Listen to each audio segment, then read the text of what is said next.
Et nous sommes en direct. Bienvenue sur l'Instagram de BFM TV. Nous sommes à Turin. Turin, le pays de la pizza, bien sûr, en temps normal, mais en ce moment, pendant une semaine, le pays de l'Eurovision. Et à l'Eurovision, eh bien, tous les candidats se retrouvent, répètent, se préparent, etc., etc. Bien sûr, il y a les Ukrainiens dont on parle énormément, mais bon sang, nous sommes français. Que diable! Et nous sommes avec les Français, Alvan et Aez, qui nous ont rejoints. Merci d'être avec nous, de partager un petit moment ensemble. La première question, elle sera simple quand même. Comment vous allez? Comment ça se passe? Est-ce que le stress commence un peu à monter, mine de rien? C'est pas si loin que ça, la grande finale. Bah, pas vraiment pour l'instant, on se rend pas trop compte, hein. Il y a beaucoup de choses qui nous permettent de pas trop stresser justement. Tous les jours, notre agenda il est rempli. Là ça va, c'est cool parce qu'on a, on a nos matinées quand même. Donc ça c'est cool. Et là c'est fini, ouais. À partir de demain, on se lève à je sais pas quelle heure, 7 heures, tu vois. Et toute la journée c'est parti. Donc on va avoir presse, coaching, répète, presta, rencontre aussi avec les gens qui nous soutiennent, les Français qui sont venus nous rencontrer à Turin. Donc on a beaucoup de chance et on stresse pas trop, ouais. Ça va. Ça va. Comment ça se fait qu'il n'y a pas tant de stress que ça? Est-ce que c'est parce que justement, il y a beaucoup de répétitions ici à l'Eurovision? On ne le sait pas comme ça quand on le regarde à la télévision, mais vous avez répété combien de fois déjà, ne serait-ce que jusqu'à présent là? Sur la scène, on a eu donc il y a toujours 2 répés officiels pour chaque groupe ou chaque artiste, du moins chaque candidat. Et en plus, nous on a eu l'occasion de répéter puisque on était présent sur la première demi-finale. Donc pareil, répétition en journée, puis show le soir. Donc on est déjà à 4 sur scène en condition. Donc ouais, on commence à être rodé. Et puis il y a quelque chose de, je sais pas, je pense que l'adrénaline et le fait que ce soit quelque chose d'aussi grand, d'aussi fou, et qu'on sait que là c'est la dernière ligne droite, ça fait 2 mois qu'on est dedans H24, l'adrénaline prend un peu le pas sur le stress aussi, ou le gomme, ou je sais pas, ou le transforme. Donc c'est plus une énergie relativement positive qui fait que ça va et qu'on a hâte, quoi. Et l'habitude aussi, j'imagine, parce que ça devient un peu un truc machinal, entre guillemets, pas dans le mauvais sens du terme, mais au moins vous êtes préparé, tout est au millimètre, chaque plan est... C'est ça en fait. Oui, on est dans des chaussons, comme ils disent. C'est ce qu'on nous dit depuis le début, depuis la préparation, ok, là, ça peut être compliqué parfois, techniquement, etc., mais vous verrez, à Turin, à l'Eurovision, vous serez dans des chaussons, quoi. Alors c'est quoi une journée type, justement? Racontez-moi, voilà, une journée d'Eurovision basique. Marine, journée type? Une journée type, eh bien, on se lève, on se fait maquiller et coiffer par une super team, par Tiffany et Valérie, qui sont super. Et on répond à des interviews, on fait des lives Instagram, comme ici par exemple. Ça dépend après, on va soit directement au Palacio Olimpico pour encore des rencontres presse, pour des répétitions. Oui, globalement c'est ça. Hier par exemple on a été aussi à l'Eurovillage où on a pu rencontrer le public de manière un peu plus live, donc sur une scène de festival, ce qui nous a beaucoup plu parce que c'est l'environnement dans lequel on évolue plutôt d'habitude tous les 4. Comme la maison, ouais. Voilà, c'est ça, on était un peu plus chez nous, un peu plus dans nos baskets sur cette scène de festival. On rencontre d'autres délégations, d'autres artistes avec qui on crée des liens, comme ça a été le cas avec Kalush Orchestra hier, avec l'Ukraine, tout à fait. On a aussi croisé les Subwoolfers, les Norvégiens. On s'entend aussi très bien avec la délégation tchèque et notamment donc les artistes We Are Domi qu'on apprécie beaucoup. Le candidat belge aussi, Jérémy Makiézé, Maro du Portugal qu'on a rencontré récemment aussi. Il y en a beaucoup, hein. Voilà, c'est une aventure humaine vraiment très intense, très enrichissante et voilà, on est content. C'est de l'humain justement, c'est partager des moments, des instants avec d'autres pays. Vous l'avez donc fait hier, notamment avec les Ukrainiens. C'est quand même un temps fort, un grand moment, il faut qu'on y revienne. Comment ça s'est fait ce truc-là là? Parce que j'ai l'impression que ça s'est fait un peu spontanément, non? Mais ouais, c'est les HOD, les Head of Delegation voilà, qui ont parlé entre elles et qui ont goupillé ce moment-là parce qu'on en avait envie. Apparemment Kalouche aussi, ils en avaient envie. Et bam, ça s'est fait comme ça très spontanément. On s'est vu à l'Eurovillage et puis on a fait une fois pour voir un petit peu. Je pense qu'ils voulaient voir si on maîtrisait un petit peu la chanson, un petit peu voir notre diction incroyable ukrainienne. Voilà. Comment vous avez préparé là cette chanson d'ailleurs? Vous avez eu de la phonétique Bah ouais, c'est marrant parce que moi j'ai commencé en fait à chanter sur Fulen avec de la phonétique tout pareil. Il y avait vraiment zéro différence. Les textes, je les avais refaits avec justement de la phonétique que je comprenne bien un petit peu. Et là, on a fait exactement pareil pour l'ukrainien. Et puis apparemment, ils nous ont regardé à un moment donné. Ils ont dit ouais, c'est bon. C'est genre, t'as vu? Ils nous ont fait des clins d'œil et tout. C'était cool. Grave. C'est important justement de les soutenir entre guillemets ces Ukrainiens là cette année. On sent que voilà, il y a beaucoup de délégations qui sont autour d'eux. Ouais, carrément. Bah, c'est vrai que par rapport à la situation, tout ce qui se passe, je pense qu'il y a vraiment un contexte politique dans lequel on ne s'investit pas parce que nous, notre rôle aussi, c'est de faire de la musique, c'est de défendre, d'avoir un message aussi très universel. La musique est un langage universel, donc c'est vrai que on fait avant tout de la musique. Après, évidemment, on ne peut que soutenir l'Ukraine avec tout ce qui se passe. Mais la musique est vraiment trop bien. Les mecs, ils sont sympas, ils ont beaucoup de talent et le projet défonce. Donc c'est avant tout pour ça aussi qu'on a eu envie de partager leurs chansons avec eux.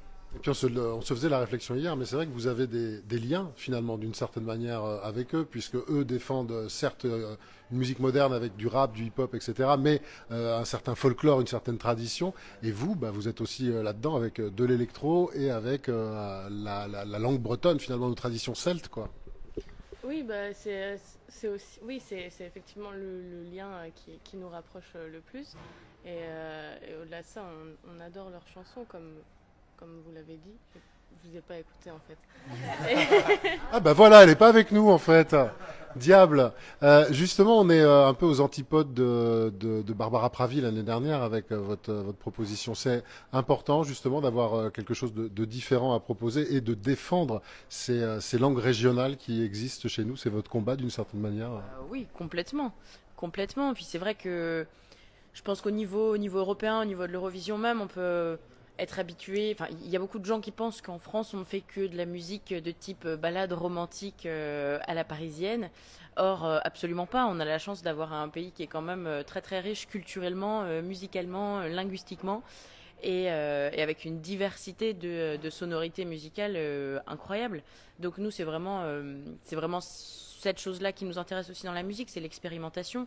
Nous, en tant que chanteuse de Canadiscan, j'arrive même plus à le prononcer, de chant traditionnel breton, le but c'est vraiment aussi d'amener, de tester de nouvelles choses, d'expérimenter, et puis d'amener avec nous la langue bretonne dans cette dynamique-là, d'essayer de l'amener dans tous les styles musicaux possibles et inimaginables, enfin ceux qu'on peut être amené à réaliser au moins nous, parce qu'on voilà. Donc on était très intéressés de pouvoir rencontrer Alvan et puis d'écouter ce qu'il est amené à créer aussi avec beaucoup de sons ethniques, etc. Donc ouais, on apporte notre petit chaudron magique de toutes nos identités, de tous les sons, de toutes les valeurs qu'on peut aimer, qu'on peut défendre, etc. C'est ce qui a fait Fulen et du coup on est très fiers de pouvoir le présenter sur la scène de l'Eurovision. Et grâce à vous, dans la salle, on va avoir cette année non seulement le drapeau français, mais aussi le retour d'un drapeau régional qui est le drapeau breton, c'est ça? Évidemment, le Gwenadu sera présent. Évidemment, il est déjà présent d'ailleurs sur Twitter. Tout à fait. Si vous pouvez mettre le hashtag BZH, boum. Emoji BZH, pardon. Mauvais élève. C'est pas bien. Tout à fait. Les trois fonctionnent. Il est dispo du 9 au 19 mai à l'occasion de la fête de la Bretagne et il coïncide parfaitement avec la finale de l'Eurovision, dis donc. Ah, dis donc, Donc, quelle si vous coïncidence. voulez nous soutenir, Profitez-en. allez-y. Bon, racontez-moi un peu, parmi les autres candidats, donc on en parlait de l'Ukraine bien sûr, qui a tous les paris qui vont sur eux, mais qui craignez-vous un peu, qui vous fait un peu flipper là Craignez-vous. Oh, pas mal. Oh là là, bien. Voilà, bien joué. Non, c'est pas de la crainte. C'est pas de la crainte, c'est du kiff en fait. On se met aussi en position du public. On est très admiratif, on est très fan, ouais, on est un peu fanboy et fangirl. C'est vrai que ouais, on aime beaucoup par exemple la chanson de Maro, la portugaise. Moi, tu vois, pour info, je me suis endormi avec sa chanson hier et j'ai pleuré. Et j'ai pris un peu du recul sur la situation et je me suis dit oh là là, la chance qu'on a. Non mais c'est vrai. Hein. Ouais. C'est un petit cœur d'artichaut en fait. Oh bah sensible, hein. Sensible un petit peu, ouais, grave. Et en plus, je vous ai envoyé un message. On a un groupe WhatsApp et j'ai envoyé un message. Oh, je vous aime tous. Petite Madeleine. Mais non, c'est pas de la crainte. C'est vraiment du kiff. On aime beaucoup les Subwoolfers aussi de la Norvège. On aime. Ils sont foufous, eux, hein. Ils sont ouf, mais Ils sont déguisés en loup. Hein. ouais, c'est en loup banane. Loup banane, c'est ça. Banane.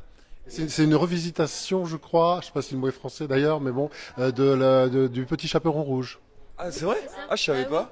Oui, parce Ah ouais que la grand-mère, plutôt que de lui demander, voilà, c'est comme pour oui. empêcher le loup de manger la grand-mère. faut Mais lui oui, donner j'avais une pas capté. banane. Eh oui, Il fallait donner une banane pour pas qu'il bouffe la grand-mère, c'est ça? c'est ça. C'est fou, je savais pas. On est dans les contes et les traditions, là, ça va me permettre de vous faire rappeler un peu quel est le sens de votre chanson quand même, parce que moi j'adore quand même cette histoire de cette jeune fille dans cette tour, qu'est-ce qui lui arrive là, c'est un truc de dingue ce que vous racontez dans cette chanson. Oui, alors dans la chanson, ouais, elle est inspirée d'une légende bretonne, effectivement, qui est celle de Catel Golet, donc Catherine la perdue, qui est décrite comme une figure négative en fait dans la légende, mais nous on la voit comme une figure très, très positive et émancipatrice. Donc dans la chanson, c'est une jeune fille qui danse dans la forêt et qui, de ce fait, se libère aussi des regards médisants et libère les autres femmes et les incite à en faire de même et transforme un peu cette énergie négative de jugement, etc., en énergie positive et fédératrice, non seulement pour les femmes, mais aussi pour tout le monde, quoi, pour une société où tout le monde vit ensemble joyeusement. C'est très bisounours en fait. Hein, cette chanson. Alors c'est bisounours, mais je crois que ça se termine quand même d'une mauvaise façon pour elle, non? Alors dans la légende, oui, effectivement, elle meurt d'épuisement en dansant avec le diable. Or, dans la chanson, elle ne le fait pas. La figure du diable, en fait, dans la chanson, c'est en réalité le désir féminin. C'est ça qui est diabolisé dans la légende originelle. Et c'est au contraire, voilà, dans ce qu'on dit, danse à la rangan, non la para. C'est je danse avec le diable. Et alors, ça veut dire, en fait, j'embrasse et j'embrase mon désir. Et alors, qu'est-ce que tu vas faire avec ça? Je fais ce que je veux dans ma vie. Et que ça plaise ou non, quelque part. Donc c'est vraiment ça le message, et non, ça finit en joyeuse fête dans les bois, la chanson, c'est très joyeux. Et on encourage d'ailleurs toutes les femmes à se comporter comme des fulaines, parce qu'elles le méritent. Est-ce que tout ça va nous mener où? Voilà, quel est votre objectif? Est-ce que vous vous êtes fixé un objectif entre vous, comme ça, en secret, psst, psst, psst, et on va finir au moins comme ça? Ouais, en vrai, non, on pense pas au classement. Alors déjà, ça va finir sur scène, ouais, tout à fait. Ouais. Mais on pense pas du tout au classement. Nous, c'est vrai qu'on n'aime pas forcément les compétitions, surtout en musique. Moi, attends, ok, mais attends, moi je viens de capter. Vraiment, il y a genre 3 jours. Ah, l'Eurovision, c'est une compète en fait. Il y a des points et tout. Donc c'est vrai qu'à la base, on a la chance d'y participer, c'est trop cool.